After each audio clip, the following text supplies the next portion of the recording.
में स्टॉक अभी 22% से डाउन है। और ये क्यों हुआ और इसका क्या इम्पैक्ट आएगा पूरे बैंकिंग सेक्टर में।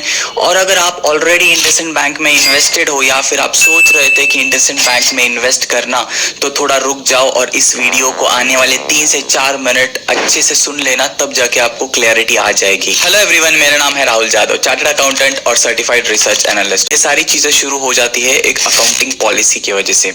देखो, फॉरेक्स में क्या होता है, हर बैंक अपने ट्रांजैक्शंस करती है और उसमें एक अकाउंटिंग पॉलिसी के तहत उसे रिकॉर्ड करती है। इंडसइंड बैंक ने यहाँ पे प्रॉब्लम क्या क्रिएट किया कि अकाउंटिंग पॉलिसी को ही फॉलो नहीं किया। तो वो अकाउंटिंग पॉलिसी फॉलो ना करने की वजह से उनके इंटरनल ऑडिट में ये सारी चीज निकल के आई और उसके वजह से उनको नुकसान हो गया वो फॉरेन एक्सचेंज में। उसका एडवर्स इंपैक्ट हो गया लेंडर्स को, जिन्होंने इंडसइंड बैंक को ट्रस्ट किया था ये पूरे फॉरेन एक्सचेंज में। और इंटरनल ऑडिट में अगर ये डिस्क्रिपेंसी आ गई, उससे वजह से हुआ क्या कि लोगों का जो शेयर होल्डर है उनका ट्रस्ट उठ गया, क्योंकि ये एक फ्रॉड की तरह भी इसे देखा जा रहा है कि इंडसइंड बैंक ने शायद जानबूझ के ये किया होगा कि अकाउंटिंग पॉलिसी को अच्छे से इंप्लीमेंट ही नहीं किया उस ट्रांजैक्शन में। और यहाँ पे बताओ सबसे बड़ा दिक्कत क्या हो रहा है, लोगों का ट्रस्ट। मैं लोगों का ट्रस्ट आपको उसके लिए एग्जांपल दूंगा। ठीक Q3 अर्निंग से पहले इंडसइंड बैंक का CFO, चीफ फाइनेंशियल ऑफिसर, इतना बड़ा ऑफिसर रिजाइन मारता है।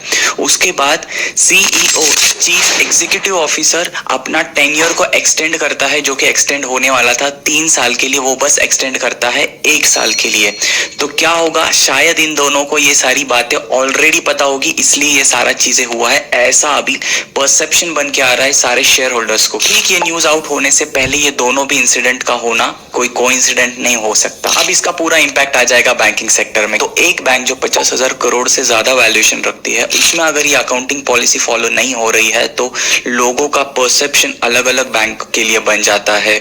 और उससे क्या हो जाएगा कि नेक्स्ट टाइम कोई भी internal audit, system audit, internal control दूसरे बैंक्स पे भी यही देखा जाएगा कि ये सारी बैंक्स फॉलो कर रही है या नहीं in terms of their foreign transaction. और इसी के चलते मोतीलाल ओसवाल ने इंडसइंड बैंक के लिए एक टारगेट रखा था 1100, वो 1100 कट होके 925 पे आ गया। इनफैक्ट मोतीलाल ओसवाल ने अभी इंडसइंड बैंक में बाय रिकमेंडेशन की जगह न्यूट्रल कर दिया है। नोवामा करके एक बहुत बड़ा इंस्टीट्यूट है, उन्होंने भी कह दिया कि इंडसइंड बैंक के इस हरकत की वजह से उनका नाम और उनकी क्रेडिबिलिटी बहुत खराब हो चुकी है और उसका इंपैक्ट डेफिनेटली आने वाले टाइम में स्टॉक्स पे जरूर से आएगा। और इसी टेंशन में इंडसइंड बैंक ने एक एक्सटर्नल एजेंसी को भी हायर कर दिया है कि भाई आप अच्छे से देख लो कि ये जो भी चीजें हुई है ये कितने हद तक सही है और कितने हद तक गलत। मैं आपको एक ही वीडियो में इतना इन डिटेल नहीं बता सकता कि एग्जैक्टली क्या हुआ है, क्योंकि इसका जो डायरेक्ट इंपैक्ट आ जाता है वो डेरिवेटिव मार्केट से और डेरिवेटिव ट्रेडिंग से आता है, जो कि इंडसइंड बैंक कर रही थी उन्हीं पैसों से जिन पैसों को एक फॉरेन रिजर्व में रखा जाता है। और इसी कंसेप्ट का नाम है स्वैप। तो आने वाले टाइम में मैं स्वैप पे एक वीडियो बनाऊंगा जिससे आपको इस बैंकिंग का ट्रांजैक्शन पता चल जाएगा। चलो मैं कंक्लूड कर देता हूँ। इंडसइंड बैंक का Q4 का रिजल्ट आएगा। Q4 होता है जनवरी, फरवरी और मार्च।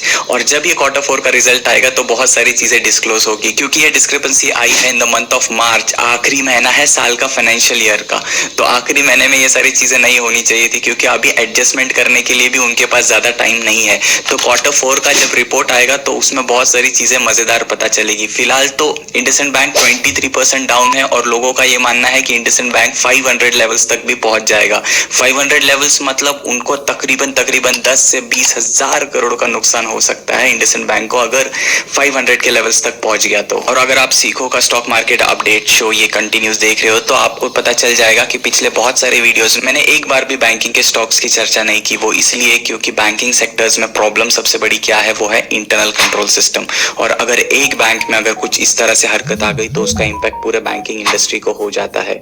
और इंडिया में बहुत सारे कॉर्पोरेट। वीडियो पसंद आ रही है तो लाइक कर दें, चैनल पर नए हो तो सब्सक्राइब कर लेना। चलिए आज के लिए इतना ही, तब तक जय हिंद।